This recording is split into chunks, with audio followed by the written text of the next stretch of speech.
Welcome to the TryPod, where we break down the NRL every game, every week from a punting perspective. I'm Jacob Wynn, he's the Padonis. Last week we went 3-1 on our best bets. Another really good week. We hit our mixed matchup at 255 as well. I will say straight away, if you can see any stains on my jumper, I'm not a complete grub. Maybe I am, but I was wearing this during dinner time with my toddler, so I give him the blame for that. Let's jump straight into our best bets, meanwhile, because we've got a couple for you this week. Warriors plus 2.5 in the first half at $1.82 on Sportsbet. They host the Bulldogs. Tell them why, Padonis. Yeah, look, I respect how the Dogs have improved over the past few months, but I just can't make them favoured by over a try here in this spot. And we know how good the Warriors' home field is, especially not having played there for so long. It's going to be strong once again here.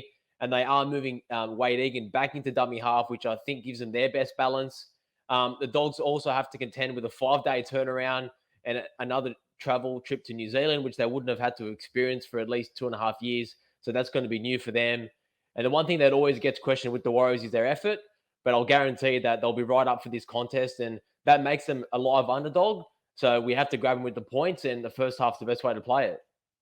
And that's why I like it too, because I could make the argument that this is the highest home advantage weighting in NRL history. Because when we're going to talk about power ratings tonight, when you power rate a side, what you're really rating is how good they are away from home. And then what you add to that is when they play at home, you add an extra amount of points for playing at home. Well, this Warriors side away from home might be the worst team in the NRL, but at home they are far more competitive, and we definitely think they will compete with the Bulldogs, who are taking plus 2.5 first half. And as I said, the other game Friday night, it's Eels, Bunnies, and we're taking Parramatta plus $6.85 on the alt line on Top Sport. But honest. Yeah, so these are two teams, as everyone knows, who we bet on last week, and they both delivered for us. But I just feel that this line is still slightly disrespectful towards the Eels, and the bookies are maybe favouring South just a bit too much. So Para's key spine plays did step up in the absence of Moses last week, and I think they could do the same thing again, and they're going to have to do as well. They get an extended prep. They do have the better forward back, in my opinion, and they'll be looking for some revenge after getting beat by 18 points to South only just over a month ago. I think this is a game that can go either way, and I do like the Eels to stay within the converted try and hopefully get over the line with that home field.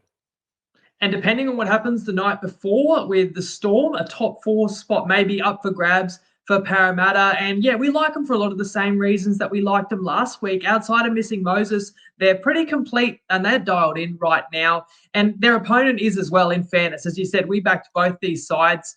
But I do think that revenge is real. Souths punished Parramatta a few weeks ago.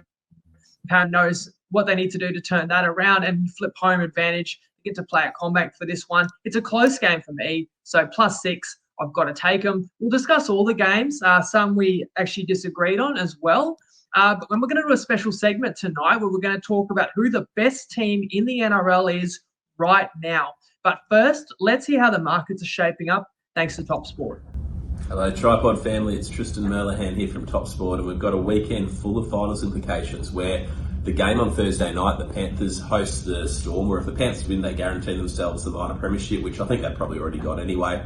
But they'll be looking to win this game to maintain that, stranglehold over the Storm. They've had in big games recently where they go into the game 4.5-point favourites. Obviously, there's a stack of players out for both sides, which is disappointing when you've got such a high-profile game, but the importance of the occasion is still going to be great. One of the big moves of the weekend already has been South City. That's gone from 4 out to 4.5 against the Eels. They're $1.53 favourite.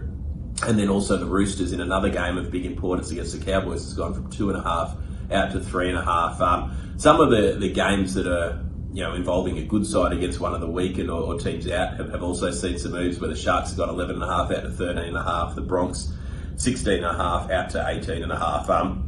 Jacob actually asked a question, which is a very relevant question at this point of the year. If we have power rankings on a week-to-week basis, and we don't necessarily have power rankings on a week-to-week basis, we sort of have our power rankings for the back end of the year based on when we think players are going to be back and outside injuries and come back from suspension. So obviously Penrith is the highest ranked team in that, and they've been comfortably so. But if you were to look purely at this weekend, which is how you have to set your prices, you sort of look at your power rankings, then you make adjustments for players that are in and out of what your expected, best 17 is for the back end of the regular season. And if we were looking at the teams this weekend, who I would have on top of my power rankings or our team's power rankings for this weekend, you'd probably have Cronulla and South Sydney as the equal leading power rankings. And we saw they played each other only a fortnight or so ago, and the Bunnies were back from underdogs into close to favourites, and Cronulla got the result in Golden Point.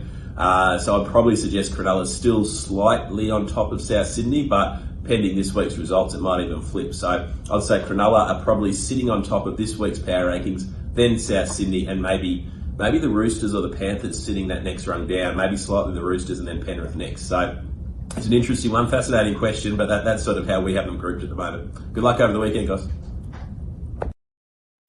Thanks, Tristan. You'll hear our response. You heard his response to my question. You'll hear our thoughts on that. We're going to tackle that in a segment about halfway through this show. Before we jump into round 22, why don't we get the tips for the whole round as well from a legend of the game? It's the Axe. G'day everyone, round 22 tips. First up, Panthers versus the Storm. This will be a cracker of a game. The Panthers have shown that they can win without Cleary and Luai, so that's good enough for me. So I'm going the Panthers. Warriors versus the Dogs. They seem to put the Q in the rack, the Kiwis, so I'm going to go the Dogs. Eels versus the Rabbitohs, 5. Fifth versus sixth. Won't be much in this game. This will be a cracker of a game as well, so I'm going to go the Eels. Roosters versus the Cowboys. How good is this going to be? It could be a very physical game, this one. I'm loving the Cowboys' resilience in defence at the moment. They're doing really well. So I'm going to go the Cowboys. Tigers versus Sharks. Should have too much class, Cronulla, over the Tigers. Broncos versus the Knights. If the Broncos want to go on in these finals, they need to beat the Knights. Otherwise, they're dead and buried. So I'm going to go the Broncos. Raiders versus the Dragons. Hopefully the Ricky Stewart drama there hasn't just put them in a bit of a disarray. I don't think it will. I think I'm going to go the Raiders over the Dragons. Titans versus the Seagulls. This is a bit of a toss-up, this one. I'm going to go Manly in this one. So good luck with your tips, and how hard are they? Good luck. He's not wrong, though. We've done a bit better recently, thankfully. And thank you, Trevor, and thank you, Dabble. Use Dabble with the code TryPod if you want to see what all the fuss is about. They've got a bunch of great features that you guys have heard us discuss and more coming out ahead of finals footy and spring racing, if that interests you at all. But what interests us is round 22, Thursday night, Panthers hosting the Storm. Storm 4.5-point underdogs. Maybe these are the best two teams in the comp come September. But for right now, we know Penrith are missing their starting halves as well as Fisher Harris due to suspension. Kikau was withdrawn last week with a hip injury. He's in the reserves this week. Kaufusi sadly will not play this week after losing his father. Our thoughts go out to him and his family. The Storm also will be without Jerome Hughes, who picked up a shoulder injury in the game against the Titans in round 21. Meaney and Olam are back, as well as Coates, who returned from injury last week, and Nofaluma, who joined the side. So the outside backs aren't depleted anymore. That relieves Munster of fullback duties. He joins Cooper Johns in the halves, different Cooper for the Melbourne Storm. And for Donis, this is a great game to kick off the round. We've got a great rivalry. It wasn't that close when they met in Magic Round, but do you think it will be this time? It wasn't that close in Magic Round, but it was close about 15 months ago, round 2 last year, when I was at that game watching the grand final rematch from 2020. And that was a great spectacle. And can it be something similar? I would have loved to have seen these teams at full strength, but sadly, again, there's a few injuries on both parts. We know the Storm have won 2 in a row against some bottom 4 teams, but I'd say that they were far from impressive, and they were just happy to get the win in those 2 occasions. And they have had to deal with a ton of injuries. And the latest now is Jerome Hughes. So that new halves pairing in Johns and Munster, because I think the Munster's best position is still 5'8", even though Bellamy said during the week that he does like playing fullback. But their defense to me is still a bit concerning, especially on the edges. But what has been surprising is how their forward pack has seemed to have just disappeared and aged overnight. Some of those key guys that they've relied on so heavily over the past few years, over this long-standing dynasty that they've had, they don't look the same players that they used to, and their bench depth is still a bit weak to me in their rotation. And even with Fisher Harris suspended, the Panthers are one of those teams that are you'd call them a premier pack in the competition. And I do think Kikau is going to play from what I've been reading about. So I know that he's listed on the reserves, but if he does play, Kaufusi's not there to defend him. I can see a lot of traffic coming down that edge with Cooper Johns defending him, and they might try to isolate him on a few occasions. It's going to be a tough night for that right-hand edge. If you're looking for some for some positive signs for the Storm, that you could say that with Coates back and those guys returning in their backline, it does seem to resemble a backline that we're more accustomed to with the Storm, getting back to full strength. That might help out their defense. Not too sure. But I definitely feel that Penrith are the stronger team, even without their two stars in Luai and Cleary. And it's pretty rare that you can have a team missing their two starting halves and you can still call them elite. But I definitely still see them as a top 4 team without those guys in there. They are at home, so they get a chance to officially win the minor premiership. And I think it could be a bit of a chance for them to really go all in and get that win. And then they've got the next 3 weeks to refresh themselves and recover for the finals. I'll make this game above 6, so I would lean Penrith at 4.5. I know there's some doubt around Dylan Edwards, but there's been some reports that he hasn't trained all week and he's been in a sling. But if you recall, he did the same thing last year. All final series, he sat out all week with a moon boot, and he did manage to play all those games. So he's just one of those tough old school characters. He's going to be there for sure. And I just think Penrith have shown a different ability to be able to cover Cleary than they have in past years. And let's not forget that win they did have last year in Melbourne. Sorry, that win they had against Melbourne last year was without Cleary as well. So I think that they can win, and I would lay the -4.5. Well, on that point about Edwards, no denying how tough he is, and he's been awesome this year, and he was criminally underrated like 18 months ago, but now people know how good he is. There's a big difference, though, what you're talking about, him, toughing it out through the finals and having a broken foot. He had to, but he doesn't have to now, and he does cop a lot of punishment. So I think there's a difference because he's like a crash test dummy in that game last weekend. It's unbelievable, and to his credit, he keeps taking more. Now, on the other point, that game, I remember it very well, in Penrith, round 2, because I had a best bet on the Panthers and only won that thanks to surviving the final play of the game, where Kickow, the man who Penrith will want to be available, was able to miraculously get across and hold up Justin Olam on the final play. And that was the difference between winning or losing for both sides, as well as for my best bet. So that is all leads into the rivalry. Of course, the Panthers ended the Storm season last year. The Storm did that to the Panthers at the highest stage in 2020. But I think this is a good spot for Melbourne, and that's why I disagree with you. Coming off a couple of softer games, it doesn't impress me, but it gets them back on track. Their top 4 destiny in their own hands, well and truly. And it's a great opportunity. Everyone who plays Penrith is getting a great opportunity right now because they're not desperate and they're not full strength. And as good as Penrith looked last week, missing 3 stars, I just don't know if they're going to be up for it every single week. You would think at home they probably will. And obviously another game under the belts of O'Sullivan and Salmon, that can go either way, gives them more confidence, although I know Salmon had his confidence knocked about in the press conference. But on the other hand, there's more game film too. There's a blueprint there for Bellamy to look at how Melbourne can possibly stop or restrict the Panthers. That's why I lean Melbourne, but you lean Penrith. So we'll see. On Friday, we agree, and we like the Warriors plus 2.5 first half against the Dogs, the full line being 4.5. And Dejan Uzzi is in at 6. For the Warriors, Egan back to 9, as you said before, which reverts Lussick to the bench. Penne is out, and that brings Curran to starting 13. Dogs will be without Tavita Pangai Jr., who remains in Australia for personal reasons. And can you give us some more reasons, Padonis, why we like the New Zealand Warriors?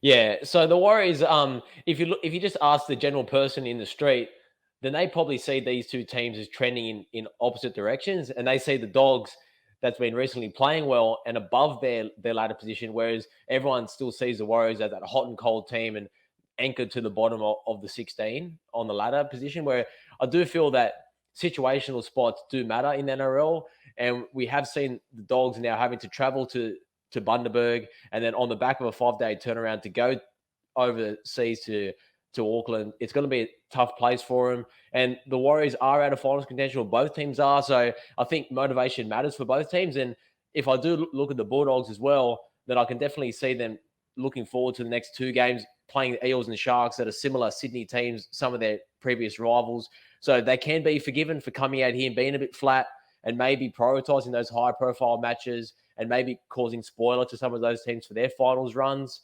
But I just can't split the sides that greatly. I had this line personally at 1.5. So I definitely feel like the Warriors are the right side to play when we're definitely getting over 4.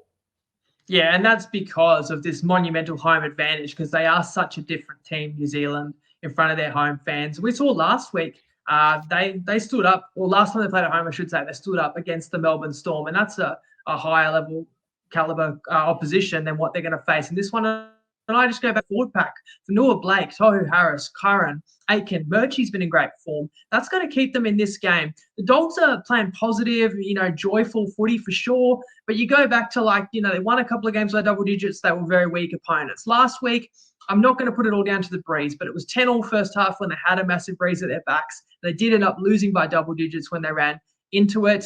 And my final point, this line's at 4.5 or 3.5 in places. I think it will go down because we believe New Zealand are the side. If it goes down through a key number and you miss out on a key number of 4 for the full game or 2 for the first half, well, a key number is worth more in 40 minutes than in 80 minutes. And that's the only reason why we've sided with a first half line as opposed to a full game line. I do like both. Moving to the later game Friday night, Eels, Rabbitohs. The Rabbitohs are minus 5.5 point favourites at CommBank. Parramatta has no major changes in the side that came home strong at Four Pines Park last week. Hame Sele returns for the Rabbitohs.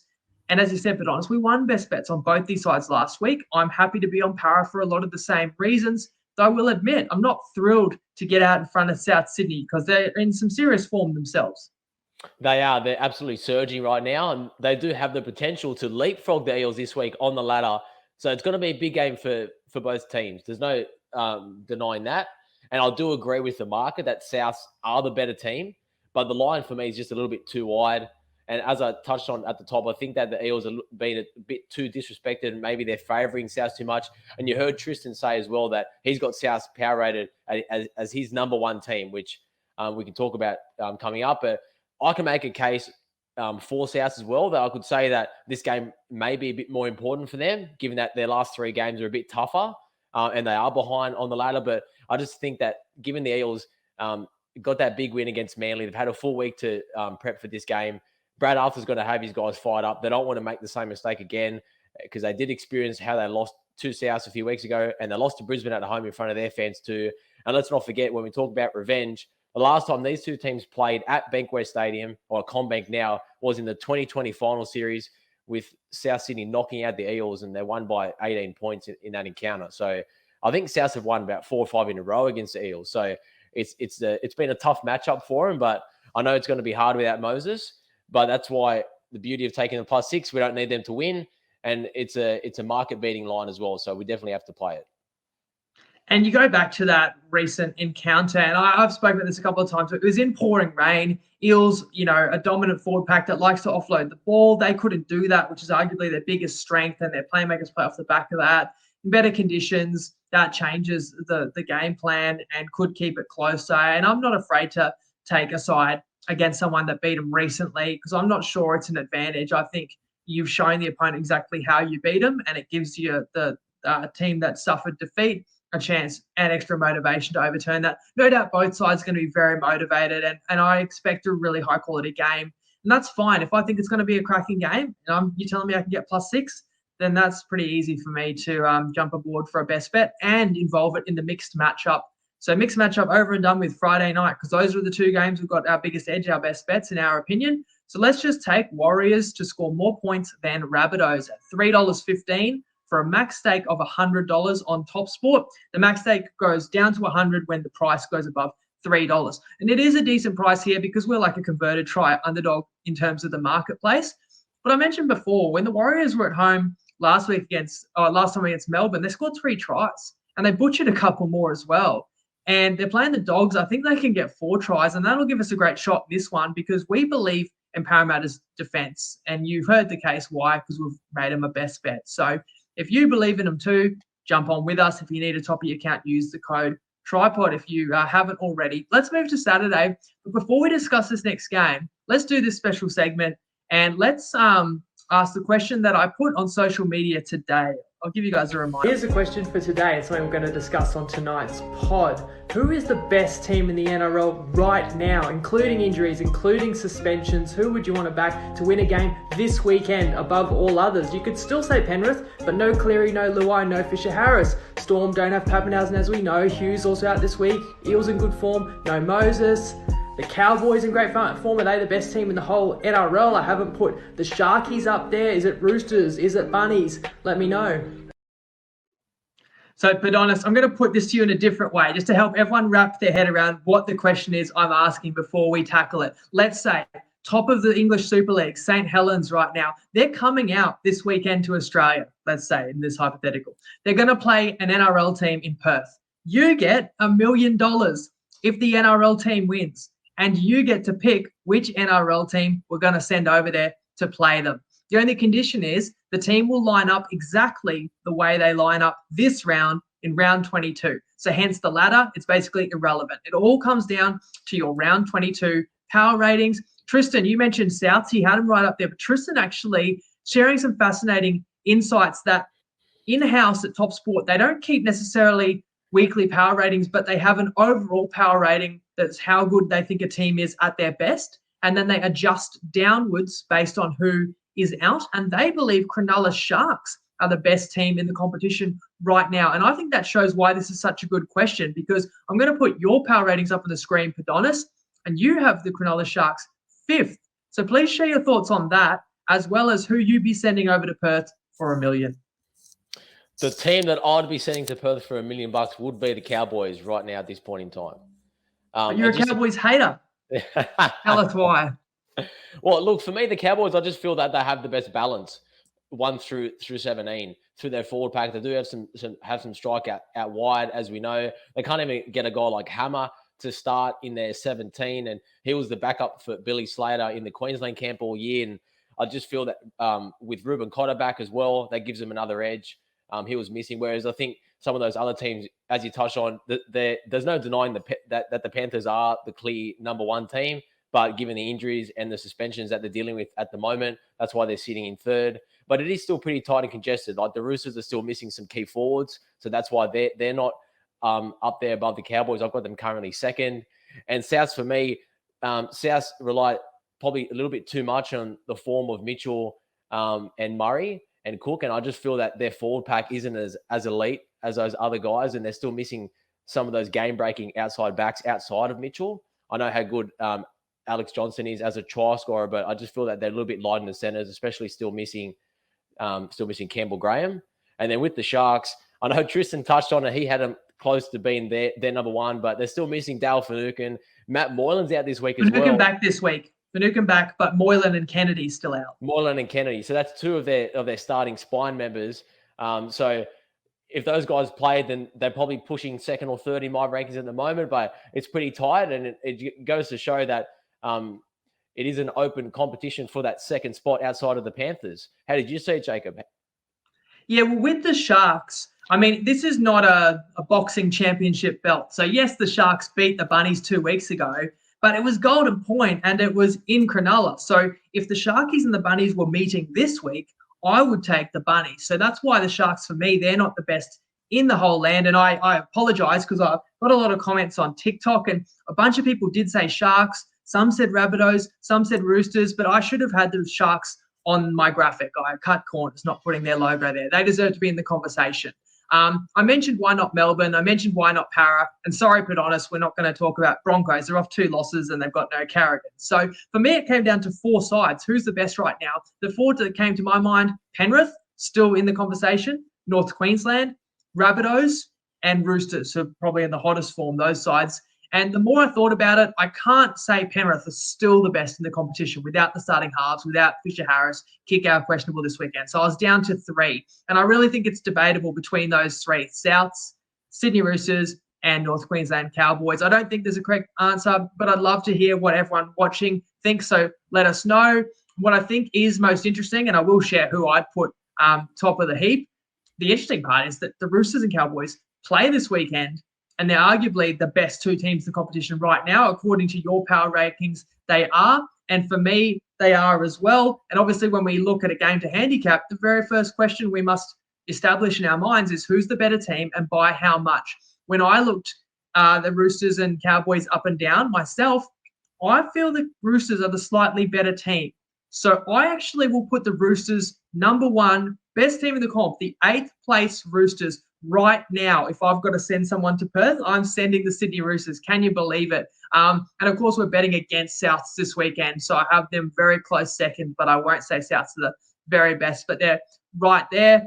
Love to hear what other people think. I asked some other really knowledgeable guys from our group. I asked The Undertaker, and, I gave nobody any prompts, just see what they'd say because, as you hear, Tristan had Cronulla and you've got Cronulla 5th.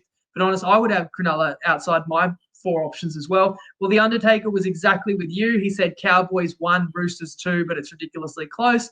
And Ben Williamson from Benny's Best Bet, again, could have picked anyone, but he and Tristan didn't even have the Cowboys in his top 4. Well, Benny agrees with me. He said gives number 1 spot to the Chooks, with their edge being firepower, halves, and experience over the Cowboys. So I hope you guys enjoyed that bonus segment. Perfect segue, if you ask me, to roll into the game that, in the opinion of The Undertaker, BJ Willie, Padonis, and Winnie brings the 2 hottest sides in the competition together at the SCG, and the Cowboys are 3.5-point underdogs to the Roosters. The Roosters get back Butcher from suspension. Verrills will need to pass HIA. McLean is back for the visitors. He hasn't been cited since, sadly, injuring a hamstring in Blues camp, but that shows you the form he's been in this season, and it clearly will be a big inclusion. Cotter gets the start at prop. The Axe, who we heard pick the whole round before, has gone Cowboys for the outright win, so it's fair to say he's in your corner as well. Padonis, and I know you lean Cows in this game because you've already said that you think Cowboys are clearly the better side, not by a big margin, but clearly the better side in your mind. So would you bet them at plus 3.5? Plus 3.5, I probably wouldn't bet them. I think I'd need a 4 to be able to pull the trigger on it. It's a game that I was going through up and down like yourself. I definitely feel that these two are the two best teams right now, given Penrith's struggles and injuries. And it's the game of the round for sure. It's nicely poised. 2 teams that are power rated as my 1 and 2. And I'd give the edge to the Roosters in their back line, but I'd give the edge to the Cows forwards. And ultimately, this game will be decided by 1 or 2 key moments, and it can fall on either way. And whoever takes advantage of those moments will probably end up winning. And how you would go about placing a bet for everyone out there listening is that if you think the Roosters are the better team, then the 3.5 is a bet for you. But if you agree the Cowboys are the slightly stronger team, then you would lean Cows. But I just think that this line's pretty much spot on from the bookmakers, accounting for home field. And I do think that with the Roosters as well, sitting where they are on the ladder and a little bit lower, the game might mean a bit more for them just to grab that win, and they're coming off a longer turnaround as well. So I do like the fact that they've had to go from a Thursday to a Friday, now to another Friday game. Whereas if I was looking at these two sides later in the year in the finals game, then I probably would take the 3.5. But right now, around 2022, for the way the Roosters are building, I just have to stay out of the game. But it's going to be a cracking contest, and both teams are going to definitely be up for it, because I think that the Cows want to still stay in that top 2 spot to grab that home final. But it's going to be just a fantastic spectacle, and make sure you keep your schedules free. Yeah, it doesn't feel that often that you get like a blockbuster game in the afternoon spots. It's exciting. To tidy up one thing you said, Roosters have gone Thursday, Saturday, and you compare that to their opponent that's coming off a Sunday. So Roosters played last Thursday, Cowboys shortest turnaround off the Sunday. That's a factor for me, as well as home advantage. I don't know how many games the Roosters have left at the SCG, if any. I feel like that could be a hidden factor. I should check up on that. I don't know if you can look it up, Prodonis, and let us know, because the final regular season game is going to be at the opening of the new Allianz, I believe. So there wouldn't be many more, games at this historic venue. But that aside, yeah, I think that the game breakers you talk about, the game might be decided by one moment. And I still think that the premium talent, the match winners, are the Tedescos, the Manus, and Suali that I said last week too. So I wouldn't get out in front of this Rooster side. And, you're saying you think the Cowboys are the better team. But when I asked you, would you bet plus 3.5, you said no. So let's explain. That's because you haven't factored in home advantage when you've just done your initial raw power ratings. You haven't factored in turnaround, and also you don't want to bet something where you've got to risk 10 to win 9 unless you think there's a clear edge. So that's a good lesson for people just in approach. It's not as simple as who's the better team. That's not all we look at. We try and go beneath the surface level and try and find value. And the bookies have probably got this one about right. It should be a beauty of a game. Can't wait to watch it. Later Saturday, the Tigers play the Sharks. And the Sharks are 13.5-point favourites. Marlowe out for the Tigers. Roberts is in at centre and shifts Toa to the wing. Lockie Miller will take Tracy's wing spot. Finucane back, as I said before, from that suspension.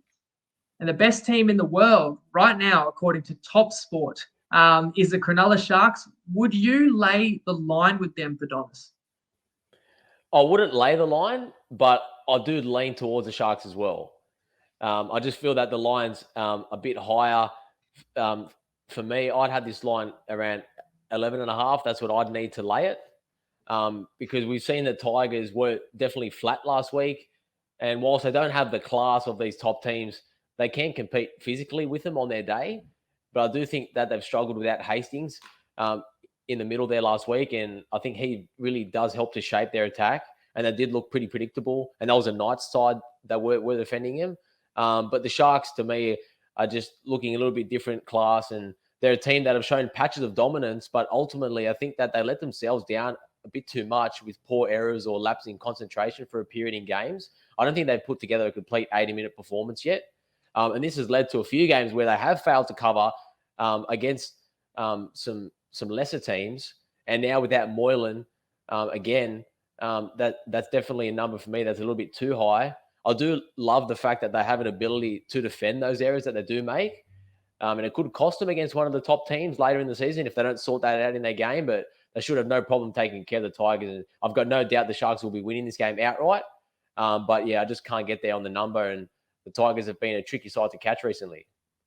Yeah, I feel the same way. Like, we probably should be just playing Cronulla because we're both saying, like, we have no doubt they're going to win this one. It's pretty safe leg for, head-to-head in your multis, for sure. I'm not sniffing an upset in this one because top 2 is still on the line. You mentioned that with North Queensland. If North Queensland slip up, maybe they do the game before. Then Cronulla can flip our first week of the finals trip to North Queensland and flip that into a game at Cronulla, which would be massive for them.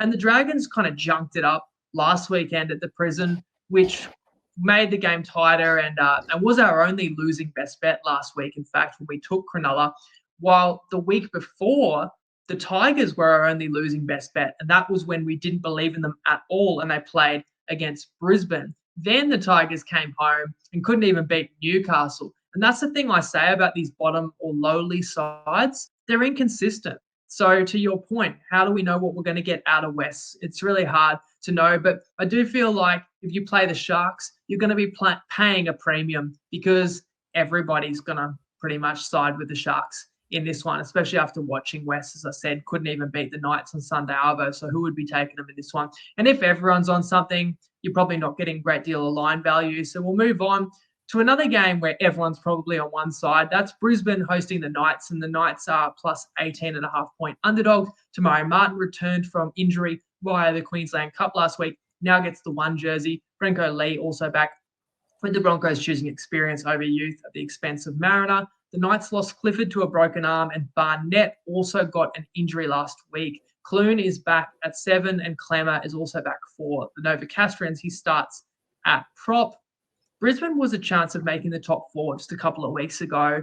But now they're fighting probably to have any chance of any type of home final in the bottom half of the 8. They have got a pretty good chance to get back on track and snap a 2-game losing streak this week, though, Padonis. Yeah, that's for sure. The Broncos were looking like potentially getting a top 4 berth when they beat Para 2 weeks ago, but now they've dropped 2 games on the bounce after that crushing win. And it is a great way for them to get back on track against the Knights, and they're the biggest favourite of the round. I did like them last week against the Roosters, and we did have them as a best bet around 20 when they were our only losing best bet when they lost to the Tigers. So I have been perhaps a little bit guilty of maybe overvaluing their form at the moment. But this week, they're playing another cellar dweller, and I think the line's justified, but I just can't find strong enough reasons to bet on the Broncos again for a third week straight. I do think Tamari Martin's an upgrade on Tessie New, but they're still without Carrigan. He's probably a bigger loss than I first anticipated also. And I think a case of when we spoke about the Storm a few weeks ago, they're just going to be looking just to get the win and get back on track. I don't think they're going to be too worried about the scoreboard.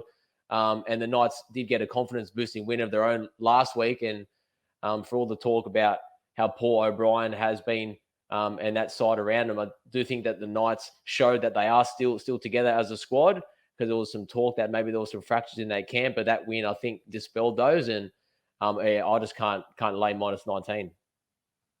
Yeah, I could only play Brisbane, and I know that last time they played at home on a Saturday night, they were an 18.5-point favourite as well, and they lost. But to me, that's all the more reason why it won't happen again, and why they definitely won't take this game for granted. I agree, Martin adds that ball playing that is going to be a threat to the Knights, who I just can't see keeping with Brisbane. Like, Newcastle has 2 wins in the last 2 months. So you're saying, like, oh, the win last week, it proved that they're still together. Well, who they played, like, the only reason they've won 2 games is because they played Wests and Gold Coast, the 2 lowest sides on the ladder. You could argue that if Newcastle didn't luckily, run into those teams, they might not have won any games in the last 2 months. So I don't want Newcastle. But my other issue with this match is, like, the look-ahead line, you could get -15.5. I'm pretty sure that's what The Undertaker shared in our group a week ago. So shout out to him when he finds great lines like that in our group.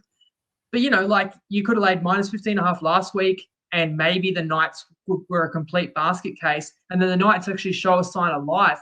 But you come to this week and you still got to lay 18.5, and that's after Brisbane lost convincingly. So on that principle, when the line's already moved through some key numbers, I'd have to really love it to still lay it. I don't, so we'll pass. Sunday, the Raiders host the Dragons at GIO, Dragons +5.5. Tapine out with the rib injury, Kotrick suspended, which shifts Hopoate, who last week played fullback. Well, now he'll play on the wing because Savage is back in. For the Dragons, Sims has copped a ban for the rest of the season. Maguire starts. Ramsey is in the reserves, so could return, but if not, Mbai is getting some valuable experience at fullback for the future. The other headline, of course, for this game, which the Axe alluded to, is that, not to mention it's do or die for the Raiders. Let's say that first. They have to win their final 4 games, I believe, to have a chance to make the finals, and it will be without their coach this week, suspended. He can't even have contact with the side for 7 days. So let's start there. Put on a, we spoke about power ratings in this episode, gave some great insights. Do you adjust a team up, down, or not at all when their coach is out? Yeah, I've adjusted Canberra down from last week. I've adjusted them down 2 points at this stage, but that also factors in last week's result. But yeah, you touched on... And Tapine's a big out. And Tapine's big out as well, yeah. But we did touch on the fact that Stewart is out, and I'm glad you mentioned that he's out for the week, because it's not just a game. He can't train, he can't coach the side, he can't be involved in training sessions, he can't talk to players.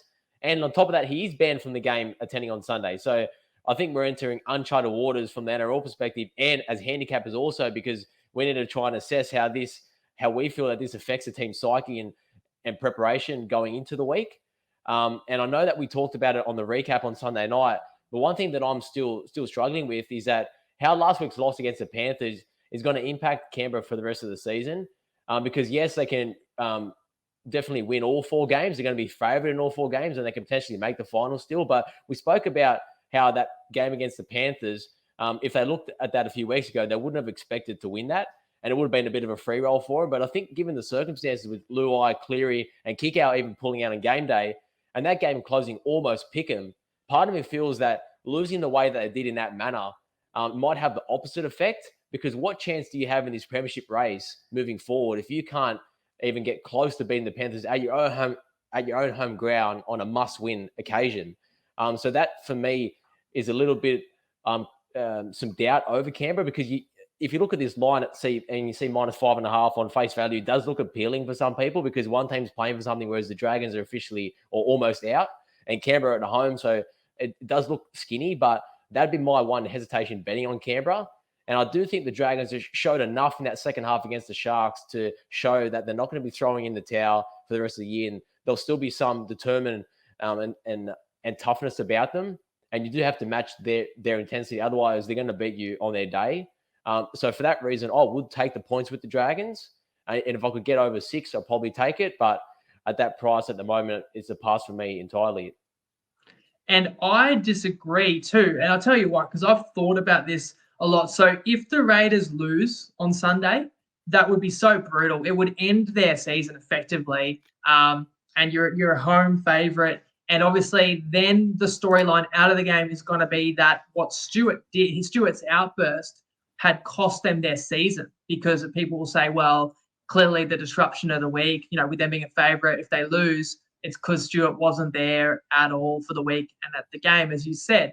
But the Raiders are well aware of this, and I believe that the team supports Ricky and has his back, and I actually think the Raiders will play inspired, being in the headlines for the wrong reasons this week, and they will come out and fight to do anything they can to keep their season alive, to keep the heat off Ricky, to allow him to rejoin a side that is still in the hunt and can still win their final 3 games, which they can. You might think it's unrealistic if you've got to win your final 4, but it's not when you're playing all sides below you on the ladder. So that's what I'm expecting out of Canberra. What will St. George dish up? I don't know. We didn't really know last week. They fought harder in the second half than we expected, and it cost us. But the other thing is, I really thought Penrith would be up last week, so I'm not going to dismiss the Raiders' performance, because I think a lot of it was about how good Penrith was. And I look at Canberra in general, the Fogarty-Whiten combination is always developing. That's why I lean the Raiders. In fact, this would have been my closest game to actually wanting to bet on as well if you didn't lean the other way. So I'm open to a side bet. You can let me know. But final game of the round, Titans host the Seagulls. And on the screen, you're seeing Manly minus a heavily juiced 5.5. But on the other side of the coin, if you like the Titans, you can get plus 6.5 with the home side. But without Booth, who's out for the season, Clark back to hooker, Boyd remains at halfback, Sexton is in the reserves, Herbert also back, so Marzu reverts to the bench. Manly lost Paseka, but Sipley's going to start, and Oshay Ole is back for them as well on the bench. And Foran, who had a scare last week with a hamstring injury, must have been minor, because he is named to start for Manly in the halves. And maybe this is a sick thing to say, but wouldn't it just be typical Titans if Kieran Foran played in this game and got an injury? I hope not, of course. But, speaking of hopes, Manly's were pretty much dashed last week. Not mathematically, but realistically, with that home loss to the Eels on top of a home loss to the Roosters. What are the Titans playing for? Well, they're hoping to avoid the spoon. And though they have a chance in this game, when you play teams, everyone's above you on the ladder, but sometimes teams come in a bit disappointed. You get some surprise results. Could you see the Titans pulling the outright upset here, Adonis? I could see them pulling the outright upset, and I would favour the Titans. But just before we touch on the game, just to talk more holistically about the Titans and Holbrook's strategy, I just can't understand why you let Jamal Fogarty leave his contract early in order to make room for Jaden Campbell, in order to blood Sexton and Brimson as your halves pairing for the future. And then, sure, they struggle throughout the year. Then they sign Kieran Foran for next year. And then your best half in Sexton has been dropped now for the second consecutive week. I just don't understand what they're trying to do. It's definitely not building for the future, because Tanner Boyd's not going to be the halfback next year. It just boggles my mind still that they're at this stage of the season. They're still trying to sort out some of these same issues. But I couldn't bet on Manly, because it's the same line that Canberra were laying here 2 weeks ago. And at that stage, Canberra had a lot more to play for than Manly. And I think that Canberra are a stronger team than the Sea Eagles. So for that reason, I just couldn't bet Manly now, knowing that how they're going to react on that off the back of that second half against the Eels that essentially ended their season. So it's going to be interesting to see how they do respond. But yeah, I would love to get 8.5 maybe on the Titans, and maybe it gets there by game day, because there's been a bit of support for Manly, because the number does look a bit skinny to the casual punter, because everyone's been seeing the Titans lose. And if they continue to lose, then the lines are going to be inflated. But the Titans are a side that on their day can win. They're in front of their home crowd again. So I would lean the Titans, but at the current number, it's a pass at the moment. I also lean to the Gold Coast. No one wants to spoon, obviously, and at home you think that they come out, fighting. I'll say it again. This side came 8th last season, lost how many players? You mentioned Fogarty. They didn't lose that much this year. They've had the least major injuries of any team in the comp, and they're coming last. So it's a bit of an indictment on them and this season. But of course, this week they did get a major injury. Booth, that hurts because he was actually a bit of a bright spark and looking like a decent solution there at hooker. Now, long term, the news I just read today is that Verrills has signed for 2023, but that doesn't help this week. The Titans could absolutely win it in my eyes, for sure. But if you're going to back them plus 6.5, you've got to trust that they're going to be up for this. Will Manly be flat?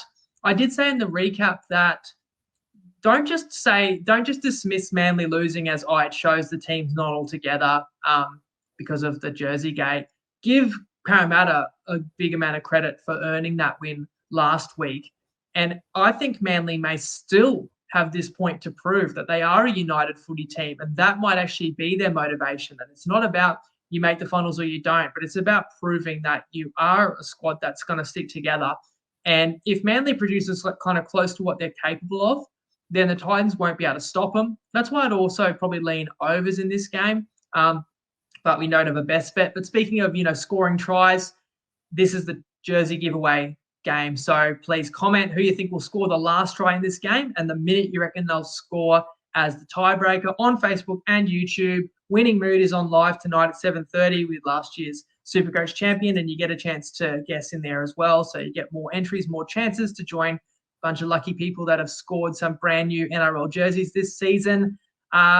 One other thing, our recap show, which we usually always do straight on the back of the final game of the round, it's going to be Monday.